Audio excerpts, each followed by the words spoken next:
একটা ভিডিও মনে হয় সোশ্যাল মিডিয়াতে বেশ ভাইরাল হচ্ছে, এগুলো কিন্তু আমি কখনোই দিই না। আমার বাচ্চার বাবা, আমরা তো পরিবার, অ্যাটেনশন নিতে চাই কোনো না কোনোভাবে। প্রিন্স মামুন, লায়লা নামটাই আমি বললাম, বিষয়গুলো না খুবই নোংরামি লাগে। আমি চাই না এগুলো বলতে, বাট আমাকে বলতে হয়। আসলে ওর পছন্দ বলতে তো মানে টয়েস থাকে, সো সে নিয়েছে।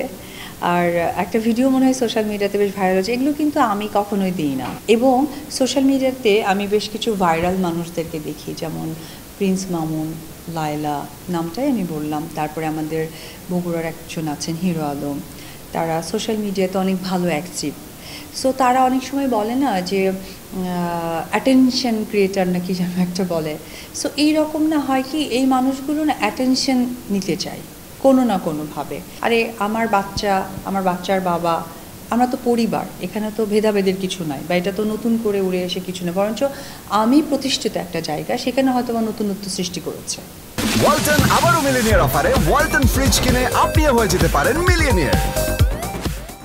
কিন্তু এই যে অ্যাটেনশন ক্রিয়েট করার একটা টেন্ডেন্সি, একটা বাজে মেন্টালিটি, এবং এমন কিছু কথা বলে ছেড়ে দিবে যাতে পরবর্তী সেই কথাটা আমাকে বলতেই হয়। আমি চাই না এগুলো বলতে, বাট আমাকে বলতে হয়, কারণ তারা অ্যাটেনশন চায়। ফেসবুকে হয়তো বা ফলোয়ার কমে গেছে, বা রিচ কমে গেছে, বা কোনো কাজের জায়গাটা হয়তো বা প্রেজেন্ট করতে পারছে না সামহাও।